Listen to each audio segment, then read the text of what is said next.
we have three present. Ah, voila, the meeting is being live streamed. Hello, YouTubers. Welcome to Jina's Jina Office Hours. That's what we're calling it. Jina's Open Office Hours. Today we have three presentations from engineers here at Jina relating to different products. The first on my agenda is Lewis with Finetuner. Are you ready, Lewis? Yeah, can you guys hear me okay? I can't see any video, but I can hear you. I will turn that on as well. There we go. Cool. Can I share my screen as well? Yes, I can. Okay.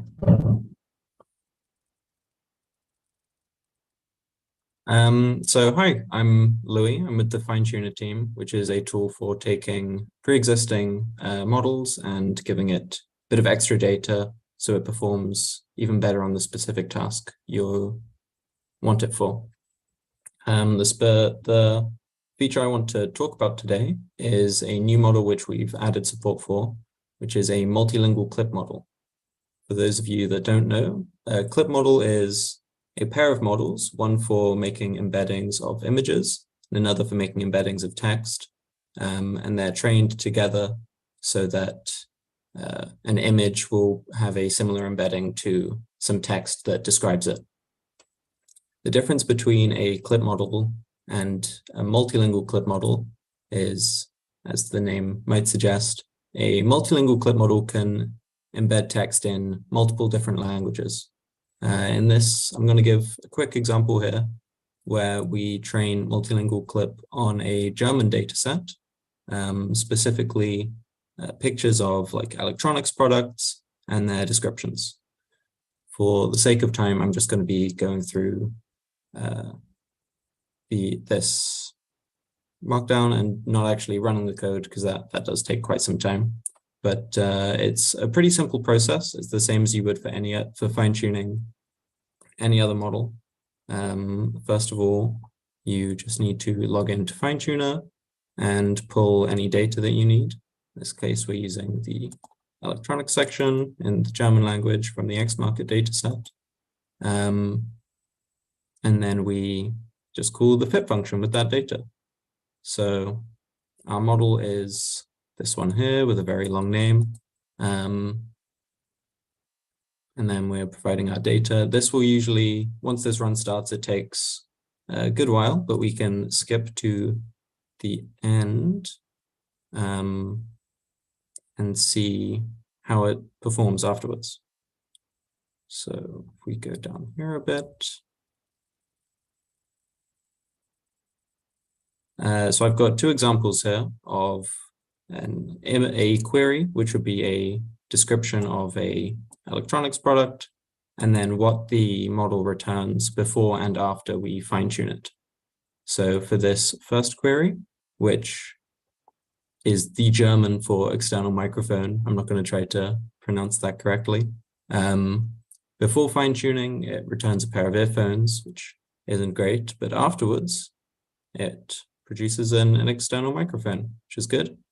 Then in the next example, we query for processor fan.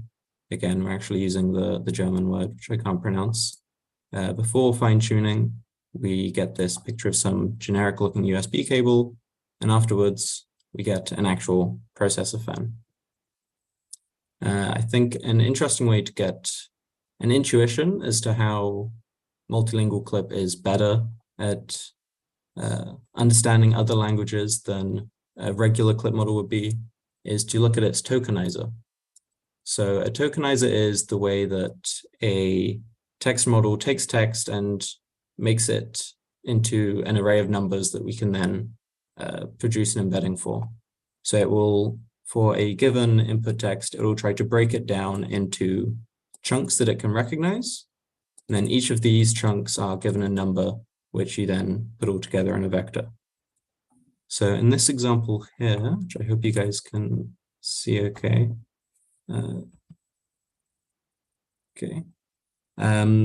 We have an example of the multilingual clip trying to tokenize this German phrase and the English clip. you can see the multilingual clip is doing a much better job of getting like large chunks of words, even whole words at times, which means that, you know, when you're fine tuning, it'll be able to recognize the word Damen instead of the English clip, which gets parts of it, but doesn't actually understand any full words in this sentence, which means that as you're training it, it takes a little longer to, because it can't actually recognize the words you're trying to teach it about. Then on the other hand, as you might expect, the English clip is a little better at tokenizing English words. So yeah, this is like one way that the multilingual clip performs better than the English clip. There are lots of other metrics and numbers that reinforce it, but that would be a bit tedious to go into maybe.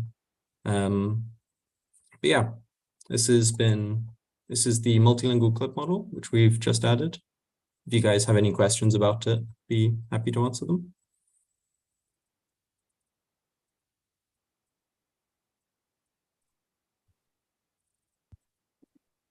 Anyone? I have one. Is there a list somewhere of the languages that are supported, or at least that were in the training data? Oh, yes, there is. Or there is a description of the data used, which I can get for you. So if I search. Okay, because I know there are a bunch that were deemed not a particular language, like they were proper nouns or something. But some idea of just how much it's learned of which languages. Yeah, so this data set, it's 5.8 billion like queries total to different bits of text. 2.3 billion are English, 2.2 are from 100 plus other languages. Don't know if there's a exact breakdown anywhere.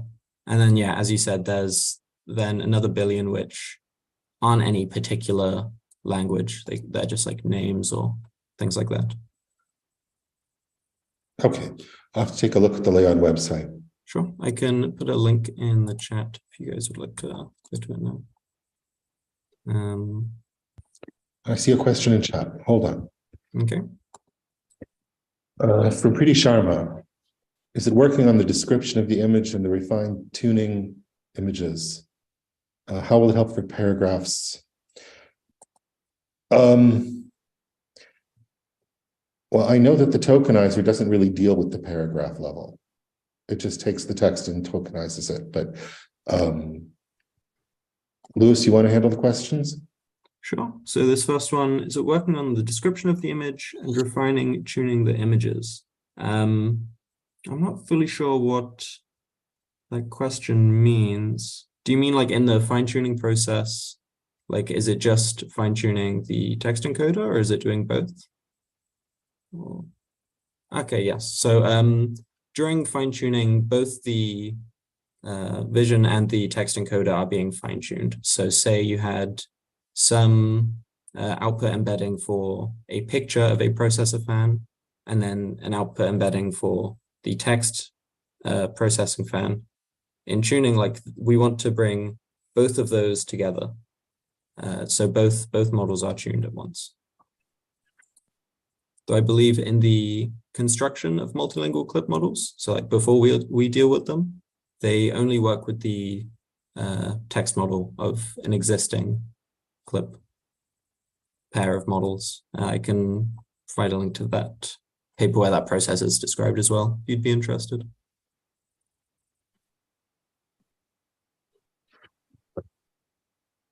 Any other questions?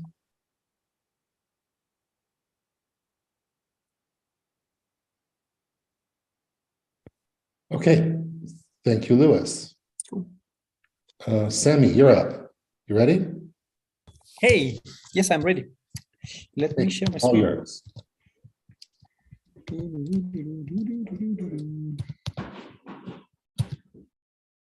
Okay, so let me give you some news about DocArray.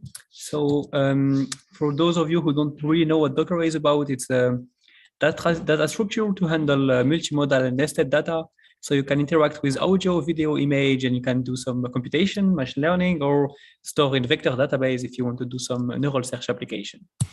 And recently, we actually announced that DocArray has been donated to the Linux Foundation AI Data. So it used to be owned by Jina, and now it's a project under the Linux Foundation. If you don't know about the Linux Foundation, it's a foundation for open source project, and they have a lot of projects like PyTorch, Kubernetes, really big project. And the idea is we are still the maintainer of the product, and we're still doing most of the coding. But our goal with this donation was to make our governance more open, and actually more people to get involved in both the contribution and the direction of the project. So that was one of the big points, and we want to make DocArray kind of vendor neutral. And our hope is like we'll be able to work with the other player in the neural search game, and hopefully collaborate on a project all together to increase the adoption of the different tools. We released last week DocArray 019, and it came with this bunch of news. We added a lot of improvement on 3D mesh representation, including some visualization and new way to handle the data. We improve our search evaluation in DocArray with a vector database, especially with the root ID, so you can do nesting at a really deep level. We update and our implementation with the latest quadrant and Weaviate version. We did a lot of performance improvement on all of the storage backend. We actually allow to disable the list-like behavior of the vector database, and it usually came with a lot of speed improvement. Coming soon, it's actually already merged in our master, in our development branch, but we are including Milvus as a storage backend. It should be released quite soon. It's actually kind of our first gift to us joining the Linux Foundation, since Milvus is a Linux Foundation project as well. We are really happy as well to announce that DocArray v2 is actually a complete rewrite of DocArray from scratch, and it's a really ambitious rewrite. But since we are joining the Linux Foundation, we really care about where it's going, and we want to do it, and we want to improve what we have right now. This rewrite the idea is like, we introduced the data class feature recently, a couple of months ago, and people seems to love it, and we love it as well. And we believe this would be the default way to interact with document and document array. And in this rewrite, we will actually make everything around this data class feature. We want to add more powerful concept and more powerful API to give to the user to do even more advanced use case with DocArray. We want to go toward a more explicit behavior, try to hide less stuff under the hood, and be more explicit in what's actually happening in the computation and all of the different functions. One of the big things that we want to do during this rewriting is to do the distinction between a document array and document store. So the thing which is to work in memory for data science, and the thing which is for storing data, retrieve data, and perform vector search. Another thing which is really important is this new version of DocArray is based on actually Pydantic, and we're relying a lot on Pydantic as a backend, and it means that we have a native compatibility with Fast API, since Fast API is as well built on top of Pydantic. Well, that's kind of the news. We already have an alpha version that you can check out our README if you want to know more about it, and you can even install and start playing with it. Yeah, and for those of you who don't know what is multimodal data class I was referring to, it's basically these ideas that you can represent it nested multimodal data with a nice Pythonic way to represent your data. And it's really flexible, and it can adapt to unstructured data, and it's really flexible, and it's kind of adapts to your concept rather than you having to adapt to DocArray concept. That's kind of the big news. Yeah, I think I'm done with news for DocArray. Okay, thank you. Is there any question? Yeah, any questions about DocArray?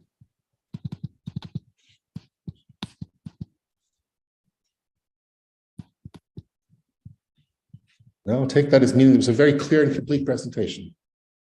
Thank you. All right. Oh, we have a question. Do we? Yes. What do we see? Does the API support deploying the code in other environments as well? Yeah, but actually it's something that was already the case before, that you can use DocArray and deploy it in different environments. But yes, to answer to your question, yes. Okay, any other questions?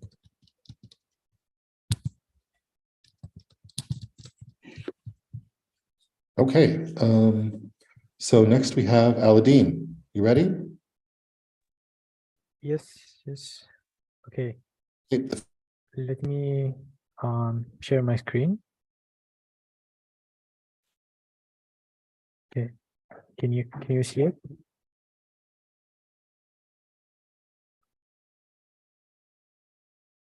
Yes, we can. Okay, so I would like to talk about Jina version 3.12 release. So my name is Alaeddine Abdessalem. I'm a software engineer at Jina AI, and yeah, let's start. So the version 3.12 comes with a set of features. Mostly we focus on the gateway component of the Jina flow. And first of all, we start by making it possible to support multiple protocols in the same gateway at the same time, which means that your gateway can support gRPC or HTTP or WebSocket at the same time. Like, it depends on the protocols that you can specify. So you can do this with the Python API. You can specify as many ports as you need and as many protocols as you want. And also in the YAML interface, the same way.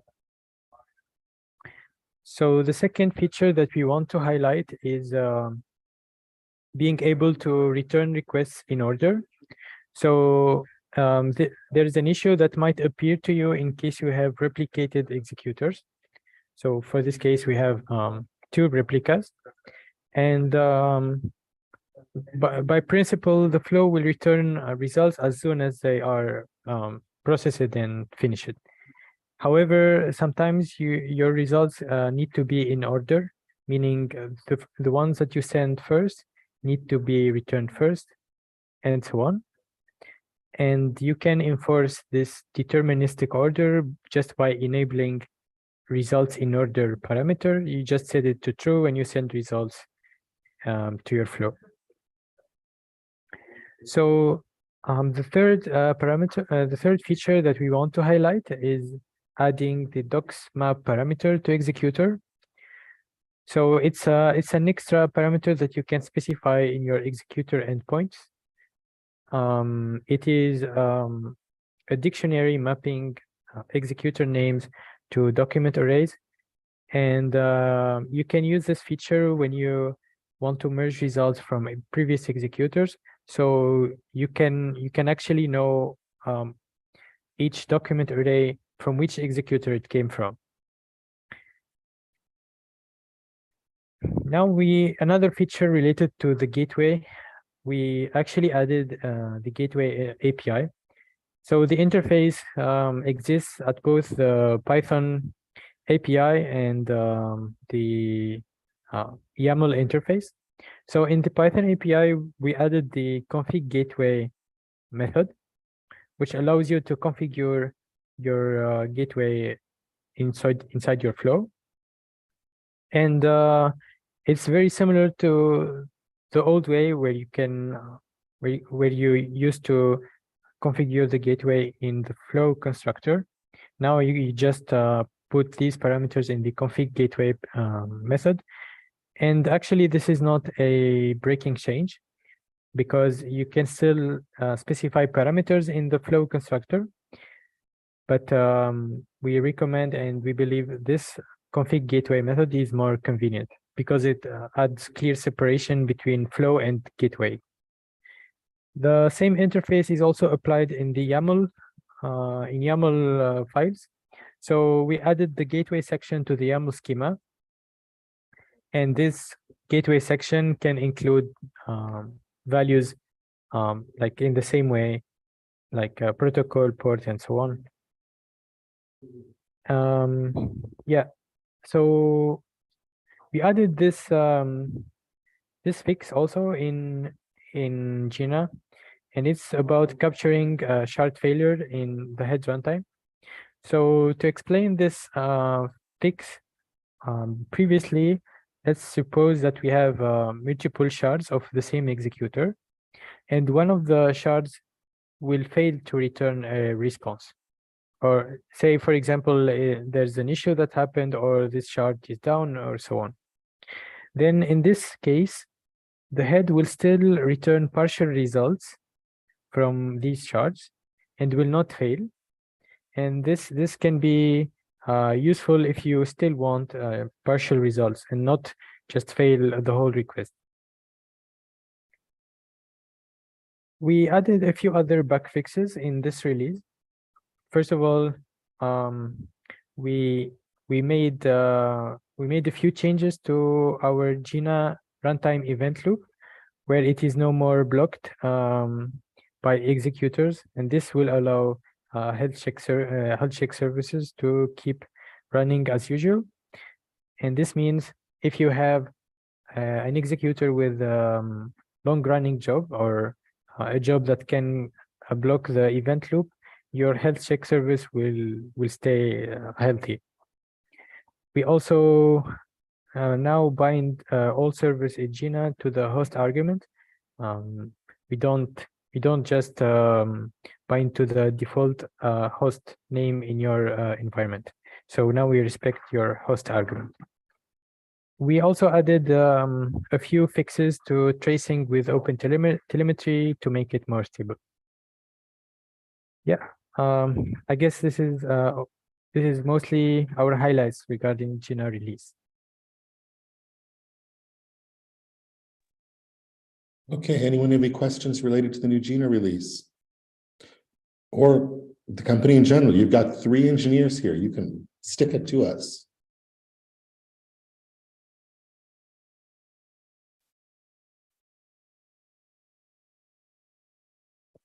Okay. I guess if there are no questions, then thank you, everyone.